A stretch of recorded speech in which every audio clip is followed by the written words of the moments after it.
I guess I should address the actors that will be watching this.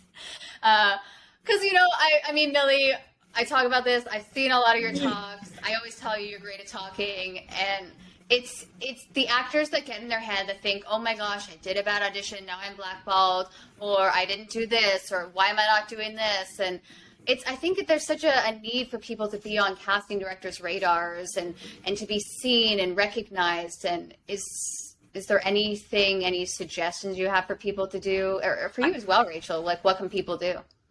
I think actors need to understand sort of how their business works. I think it's really important to know, and I say that, like, it comes from, like, knowing that it's expected of you to sort of walk into the room and be as off book as possible, or to be as familiar with that scene as possible, to make choices and to make committed choices, and to not be sort of tentative.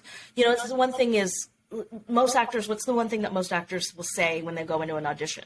First, they usually hate it, and second, they're nervous. I get it. Nobody wants to walk into a room full of strangers and be vulnerable. I absolutely can appreciate what's happening there. But then you don't want to walk in, be vulnerable, and nervous. But, I always think it's interesting because nerves is a tricky thing, right? Nerves is because you care. Sure. Like, you're nervous because you actually you want this, like, you want to do this. You don't want to fail. You don't want to fail in front of a room full of strangers. So I can appreciate what's happening there. But the other thing too is part of the business, or part of how an actor gets a job, is that they walk into a room full of strangers and become vulnerable and basically, vomit. And so it's one of those things where, well, how can you navigate that, and how do you become good at that?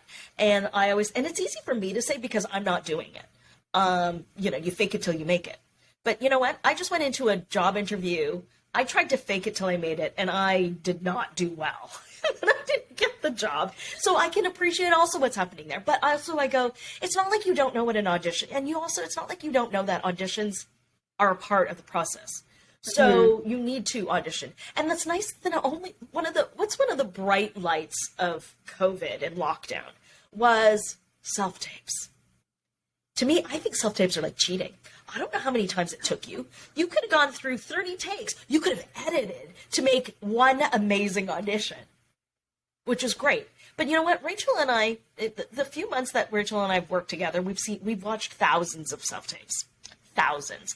And what's also interesting about that is, if you're cheating, some people don't cheat well. Some people are just not good. Or some people just don't care to be good. Or some people don't, sometimes a self-tape is rushed or whatever. But again, it's one of those things where you don't have an excuse anymore to not do a good self-tape. You don't. I understand time. Robyn, you had mentioned to me this past weekend you had, like, multiple self-tapes to turn over. And I get it. So sometimes when you're in multiple mode, you're just hammering it out, right? It just becomes a factor. I'm like, okay, next.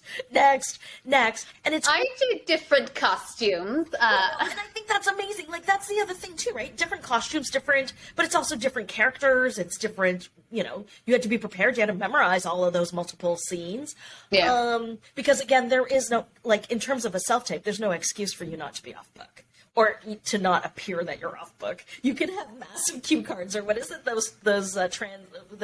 teleprompter? Yeah, the teleprompters. Yeah. I mean, there's so many wonderful things about technology now that you can fake it till you make it. But for me, I think an actor needs to be prepared. I think an actor needs to want it. Like, who goes into this business? The business of being an actor. You literally are up for scrutiny and judgment day in and day out, multiple times a day, depending on how many auditions and self-tapes you have. I'm like, who's going to go into that just because they can? Yeah. Oh, yeah, I think I can just be an actor, so I'm just going to try. And you just like, what? Like, and that's great. Like, it's one thing when it's an open call and I'm saying, hey, no experience necessary. Please come and try. But it's another thing to consider yourself an actor, to have an agent, to have gone through the whole, I got an agent, I am now an actor, and then to sort of walk into the room and sort of not give her and not try to be good. And I can appreciate there are days where this is as good as it's going to get. Like, I tried so hard with this self-tape. I'm so sick of this role. I'm just going to throw it into great. You sent it to your agent. The agent approved it. It's now up. Fine. And I get there, sometimes that happens. But you know what? Usually sometimes also what I like about that is if you did that, like say, for example, you were doing a night shoot and then you didn't have that much time, I'd rather you put that in the slate and be like, I apologize. You know, like it's like you do the slate and then you're like, you know, I apologize. I literally had 2 hours to turn this over. Right? Then at least I know that you had 2 hours to turn this over. You know, I used to, one of my pet peeves when people walked into the room, where it was like, they walked in the room, they'd be like, yeah, sorry, I worked until 4 a.m. And so I didn't even have a chance to really do anything with these materials. And I'm like, why are you telling me that? Why are you telling me you're going to suck before we even do this? Yeah. How about you don't tell me? You do it, and we go, oh. And I go, okay, not great. Maybe nervous, because usually that's the other thing, too. If I can, when I'm in the room with you or if I'm Zooming with you, I like to try and, let's see what you've prepared. Let's see how the first round goes, and then we'll see what we can do. If, you know, and if there's any promise, then we can do a second. We can do a redirect. Yeah, like, I just go, don't tell me you suck before we go. Because maybe you are such a good actor that you fake it till you make it, and I wouldn't have known any different. And that's the thing about a self-tape, too, right? You're like, again, sometimes when you know, I have this really great story where I worked with Deirdre on a project. It was Terry Gilliam, a very controversial director, but also, you know, a Monty Pythoner just, it was fascinating because this guy, there was this wonderful actor from Vancouver, and he self-taped. And we had been chasing the self-tape. And again, we're going back a few years. We'd been chasing him for self-tape for almost a week. We're like, hey, so is he going to self-tape? And agent's like, yeah, he's going to tape. Don't worry. It's just, you know. And the agent was like, well, he's working on a couple of projects, so we'll get you the self-tape when we can. So he finally gets the self-tape to us. And he's kind of low energy. And then at the end of the tape, he sort of gives us a slate. And he goes, look, I'm sorry. He goes, I'm doing morning shoots on one project. I'm doing night shoots on another project. He goes, I knew I needed to get this tape into you, but he goes, I'm just not. He goes, my head's not in the game. He goes, but this is what I did. Terry was like, the audition sucks. But he goes, I love that slate. I casted him on the slate. No! I've seen some, in the tapes that we've watched, I've seen some tapes where the slate made me like the actor more. Like, they gave me some great vibe in the slate, and I think it helps the slate at the end, and not the beginning, especially if you're giving us a disclaimer about why you suck, do that at the end. Any kind of actors should not hear this because you know how scary it is to slate and say your name, and we're already like, okay, we've rehearsed this, I forget how to say my name, and now you're like, guys, this person booked on a slate, and I go, oh god. But he booked on a slate just being him, and that's the thing, it's just a little bit of insight. That's why it's weird. You know, Deirdre always says slate in character or slate, so that, like, again, if you're playing a sociopath, don't like, what she's saying is, like, don't smile and be like, smile all happy and whatever, right? Like, you want to slate sort of so that it's a neutral. You want to be neutral, but because you don't want to take away from the character and the acting. I always like a slate at the end because then I get to see performance first. Yeah, true. Me too. I want to see performance. Sorry, that's what Rachel was saying too. Sorry, Rachel, I spoke over you, but I was very passionate about this slate. Yeah. Okay. No, but the thing about a slate, though, is, guys, it's the one thing you can do and you can slay. You know your name, you know your height, you know the city you are in, you know if I'm asking you a question. Like, you know, there are times where like in our slates recently, we were doing, can you ride a horse? Are you allergic to horses? Are you comfortable disclosing your vaccination status? Because again, I'm technically not allowed to ask, but if you are comfortable volunteering it, we would be happy to hear it, that kind of thing, right? And so what was fascinating was there were so many people that, like, bungled those up. I'm like, those are questions that you know the answers to.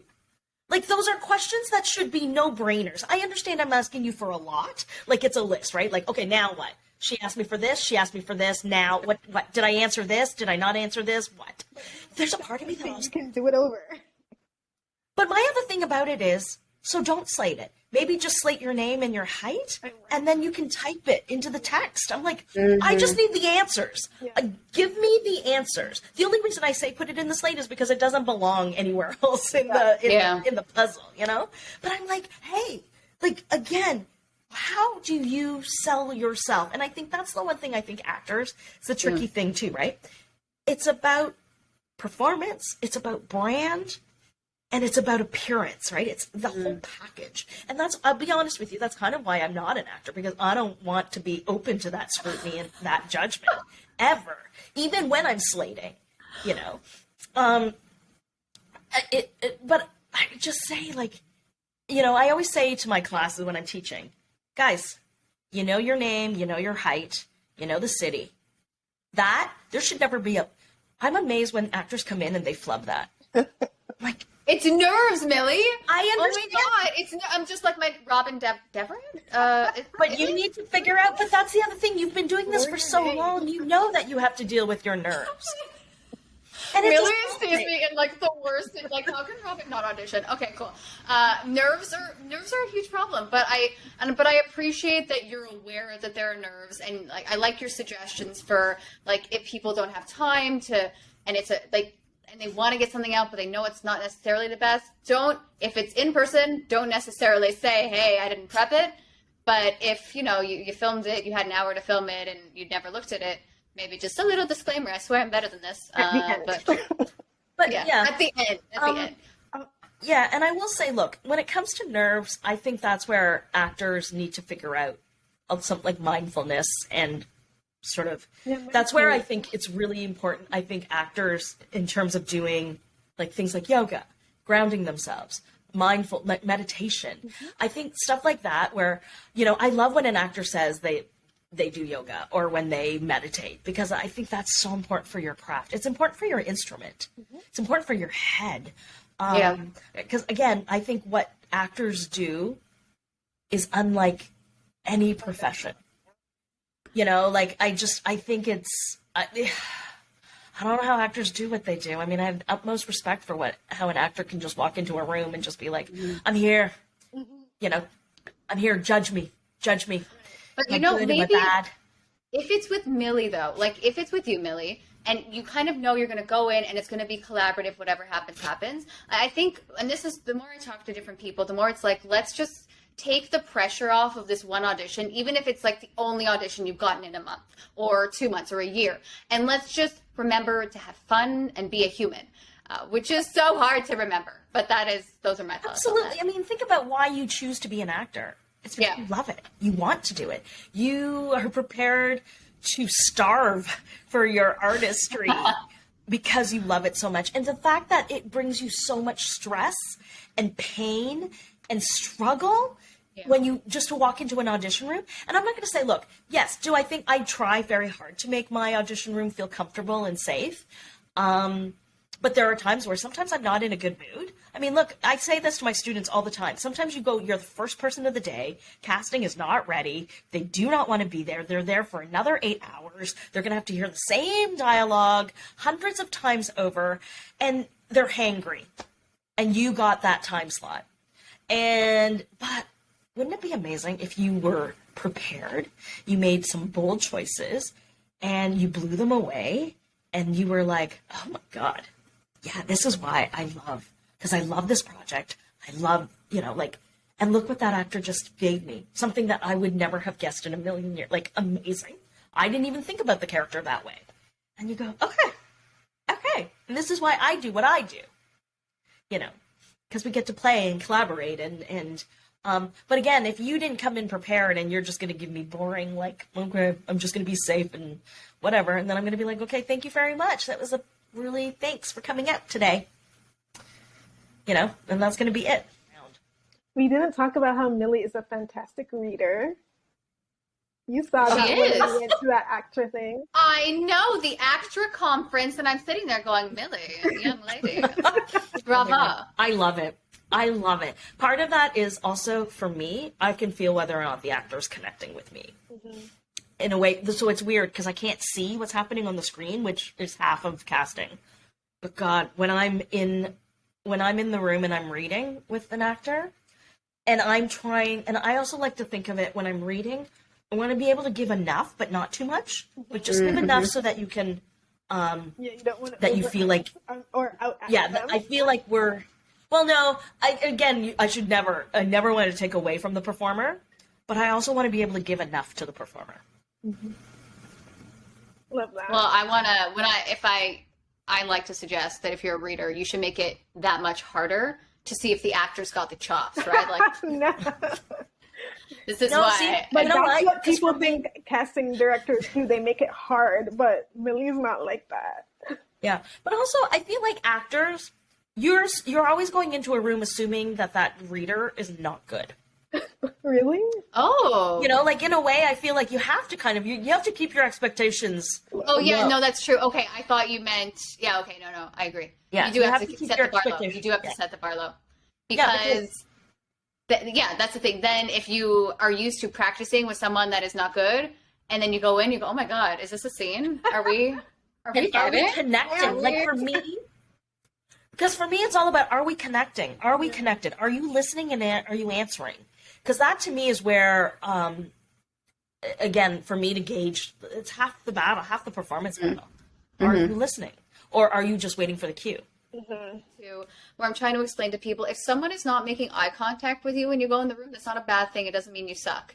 You know what I mean? Because everyone's juggling so many things that they'll watch you on the they won't look at you. They'll look at you on the monitor where they're seeing your face on camera. Yeah. So it's just weird because as humans, we go, oh, your face. Let me say hello. But as soon as you walk in, okay, this is what you look like on camera. Great. Amazing. That's where I think, pre-COVID, that's where I think commercial auditions were so helpful. Because that's where you would cut your actor chops in terms of navigating a crowded waiting room, navigating groups, like navigating more than one person being in the room, and also more than one, like the clients. Like there were just like, you walked into a room, there were 15 people, and you had no idea who the director was unless he was speaking. But you would just like, where am I? Who am I looking at? Where is the voice coming from? And I think that, to me, I always say to younger actors, I'm like, if you ever get a chance to audition for commercials, I think it's so important because that's where you can get a lot of the etiquette and the audition nuances, especially nerves, right? I mean, after a while, people would be like, God, I hate auditioning for commercials because it's just like, it's like a cattle call. And again, that was pre-COVID. I mean, we're talking about the world has changed now. We're going back to tape and I mean, how many actors, that's also an interesting thing if you do a poll, right? How many actors love self-taping versus going into the room? Or versus, I mean, we're Zooming right now, sometimes. And you're like, what's fascinating about that is some people like not having that human touch, right? I mean, I teach at a community college, and I had a class who they literally for 2 years had been on Zoom. So when I finally get them in the room at the last half of my term, they don't socially know how to behave in that room. Like they socially don't understand what's happening in this room, like in this classroom, much less this mock audition room that I'm trying to create for them. And that was fascinating to me because in fact, it took another one of my faculty members to sort of, because I was freaking out going, they're not responding to what I'm asking them to do. And he goes, whoa. He goes, you have to understand, this is a class that has rarely been in the room, like together, much less, they've been given an entire curriculum that's been on Zoom. So now you're asking them to come into the room and sort of like, like bark like a dog, cluck like a chicken. And you're like, oh no, like they're not, it's like they're not ready. They're not mentally ready for that. They're not, emotionally ready for that. So, and that's been fascinating too. But I mean, I think it's interesting where I think the actors that do know how to sort of navigate an audition room and want that feedback, like want that context and direction, get it. And we miss, you kind of miss that. And then there are some actors that are like, I'm never going back into the room unless it's a callback, unless it's with the director. And I get it too, because you're like, why, why would you want to be directed by somebody that doesn't really know when you could, take me to the finals, take me to the finals and I'll ace this for you. Finals. I'm skipping all the levels till the finals. I think it's crazy to know that, think a lot of people started becoming actors during the pandemic and have never been in a room. Yeah. Well, I think of all the children. I just think of children child actors. That's the one thing where you were like, I remember I would have to brace myself for children's sessions because you have to just give so much energy, right? And you have to be like, okay, we're going to go. We're going to see a bunch of 6-year-olds now. It's going to be 26-year-olds. Let's go. Ready. Just get your, emotionally ready. And all of a sudden now you're seeing them on Zoom and they're they know exactly what to do. They know which buttons to press. They know how to, sometimes it's just a framing. Honestly, sometimes it's just about framing. And, also, in the room, that's the other thing, right? In the room, you come in alone. 6-year-old comes in alone. Mommy and daddy stay outside the room. All of a sudden, you're in a Zoom session, and, you can see mommy.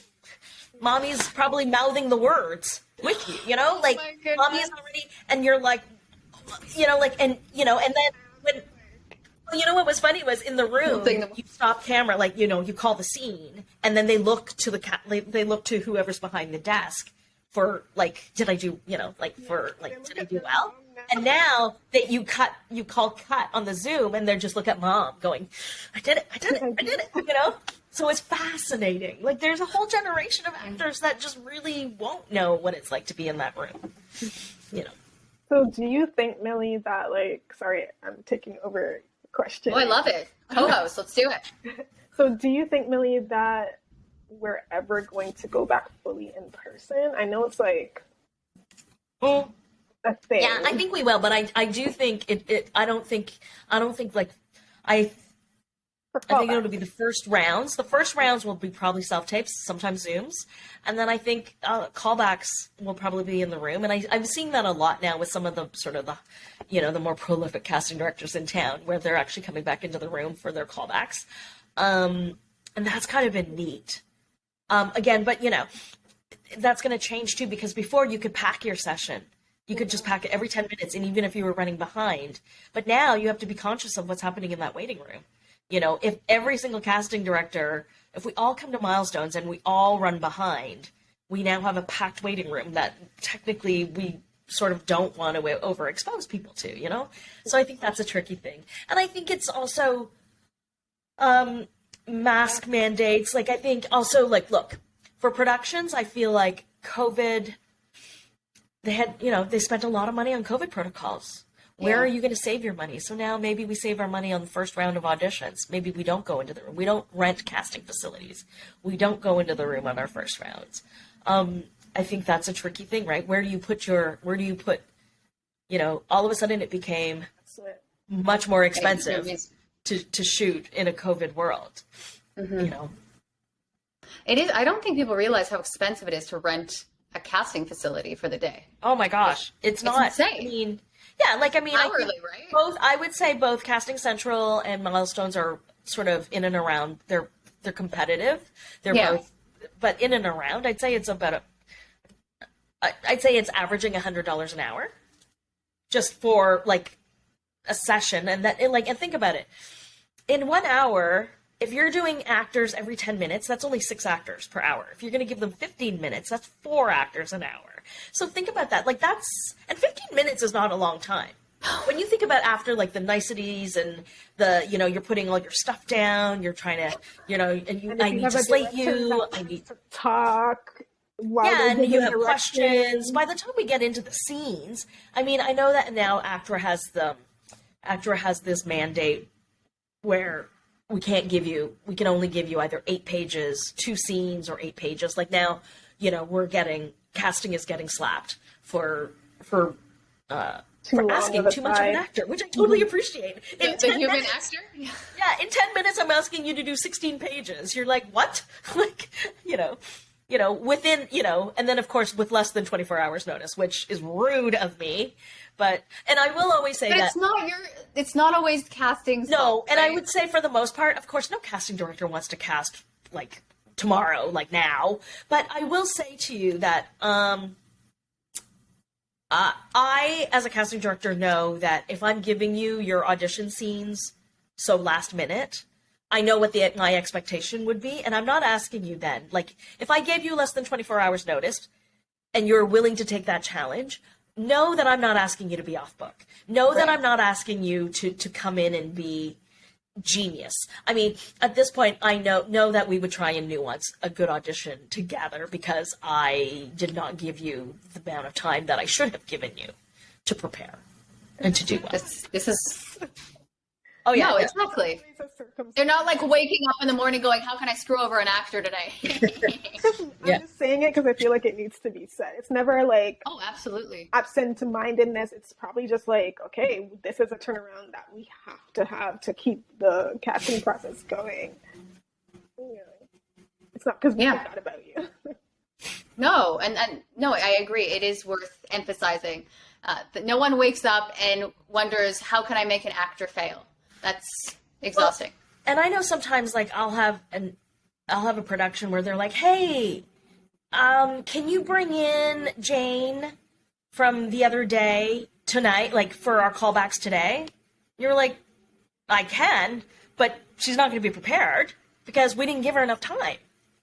Like, is that cool? Like, again, if we're trying to sell her to the network, how can we best sell her to the network? And I understand because sometimes my director only has a small window. So it becomes this whole like, okay, so I'm just letting you know she might not be as prepared as she could have been if we had told her she could come in 2 days ago. However, are you prepared to work with her so that we can at least get what, and then maybe what I would do is I would take her original auditions and we would package it so that it's not like, or, we write in the notes, she was asked in the same day to come in for the callback, etc. The relationship with your agent, I think we saw that on our last project, and there was one example that I'm thinking of specifically. Like, the relationship and being able to trust your agent is a big factor as well in terms of, are they doing what they need to do, like asking questions about specifics when someone wants you to come, like when you're this close to being booked and you're like, you want to make sure your agent is not fumbling stuff for you. So I guess like being there or being available to your agent is one thing, but also like making it easy for them to talk to you or owning the relationship. I don't know if I'm articulating this properly without giving the example, but it's just like the actor-agent relationship is very important. Oh my gosh. And I think people are realizing that more and more. And it's, as you were saying, like, it's a business, right? And is this a good business partner for you? Exactly. I'm shifting away from the light. Yes. Well, I think it's interesting too because I think a lot of actors are just so happy to get their agents. They're just like, then they don't want to say, like, they're gonna just no. They're gonna let their agent guide the relationship, and I get that. I mean, look, we're in a weird time in Toronto right now, or in Ontario, where a handful of agents or a few agents have failed their clients. Yeah. And now, unfortunately, I think agents as a whole are now going to be regulated. I think they will become licensed. I think this is where I think this is where it's going to turn. I think in Vancouver, they're licensed, much like in LA. So I think that's something that's going to be a thing. Right. And it's such a shame. It's really a shame that sort of, a handful of bad apples basically just have painted the entire profession. All of them. But I will say, I think agents as a whole, I do think that there are some agents that are they don't know their own voices. And I don't think they ask. I think they're too afraid to ask casting or to ask production the questions Right. that That's they what I was need to. getting at. Like, And I think that's a really tricky thing because, you know, the example that Rachel is giving is that basically this performer lost a job because agent would not speak up and would not say, you know, because my thing about agenting, and I think that, I mean, look, what agents do is what actors don't see is what actors, you know, the agents, like, they don't see how agents submit. They don't see how agents have to go through 24 hours of breakdowns coming in,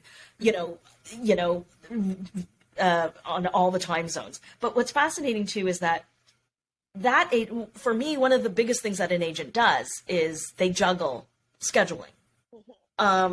Their job is to let, okay, Robyn, you know, our job is we're going to get you out. We're going to get you working. Okay, great. Right. So Robyn has one job.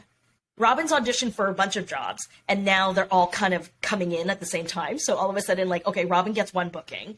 Okay, but then there's another booking that's conflicting on that. But technically that agent, I said to the agent, so we could probably get Robyn to do both. And, you know, Robyn can have her cake and eat it too. Like, that's the common goal for all of us. And then what that agent wouldn't do is the agent wouldn't go back to the other production and wouldn't ask if she could just release for the one date that conflicted. And I was like, but why aren't you asking? Like, your job is to ask. Ask the other production. If we can. No, that's the worst thing that could happen. You get a no. Yes, so no, like, exactly. She was like, oh, no, that job came in first. And I was like, no, that job came in with, again, the way the union works is, and this is kind of the norm, the industry norm, bookable days win. Whoever comes first with the bookable days wins. So if but the other production hadn't given her bookable days, but I'm giving her bookable days. So her client ended up losing 3 bookable days for one day and then it ended up that he didn't work that day. So he basically lost my job for that job. Now, granted, I asked another agent because I was like, okay, tell me what the logic here is because I'm pissed. Yeah. And she said, if it's a commercial. And I went, okay, if it's a commercial, we're talking about thousands of dollars versus my few hundred pennies. So I get it. But I go, really? Why didn't she ask? Just ask. Right. And that's where I went. At the end of the day, that actor, you almost wish that actor knew. That's the thing. Oh my God, I hope someone's not watching this. I know. The casting director of the one project is saying, I will fight for you on my project if you fight for your side. Fight for that day, clear him on that day. I will give you in turn 3 days. So in a way, it's one of those things where I don't know that an actor knows that. Exactly. And I think, Robyn, that might be the next panel you do is sort of, we do more agent. Millie, Rachel, thank you so much for joining me. Thank you to future viewers for watching this, and I hope you guys learned something and have a good one. Bye, everyone.